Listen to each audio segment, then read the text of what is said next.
का पेशा आम जनमानस के लिए एक नोबल प्रोफेशन है और जिसको भी वकालत के पेशे में आना है उसको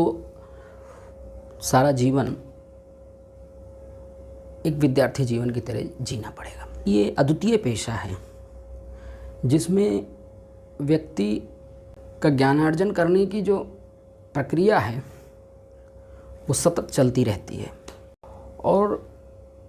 इस प्रक्रिया में वो व्यक्ति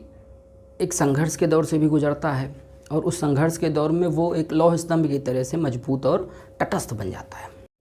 और यदि हम इतिहास के पन्नों को पलटें और पीछे जाएं तो हम पाते हैं कि जब कभी भी बात आई है आधुनिक इतिहास में तो जो संघर्ष का दौर रहा, चाहे वो सामाजिक संघर्ष रहा हो, आर्थिक संघर्ष रहा हो या राजनीतिक संघर्ष रहा हो, वकील ने, अधिवक्ता ने बहुत बढ़ चढ़ कर इसमें हिस्सा लिया और देश को एक नई दिशा देने का काम किया। आधुनिक इतिहास के हर पन्ने पर लगभग वकालत पेशे की और वकीलों की छाप रही है। जब भी बात आई देश में, देश के हित की बात की तो वकील सबसे अगली लाइन में खड़ा रहा, चाहे बात हो सामाजिक और राजनीतिक न्याय की या बात हो आर्थिक उत्थान की। वकील का जो योगदान रहा है समाज के प्रति, लोगों के प्रति और देश के प्रति,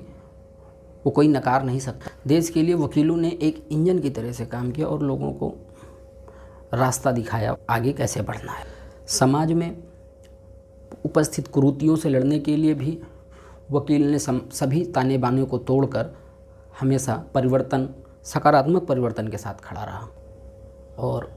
वकालत पेशा ऐसा पेशा है जहाँ दुनिया का सिर्फ एक अकेला पेशा है वकालत पेशा, जहाँ पर एक विद्वान दूसरे विद्वान से लड़ता है, एक डॉक्टर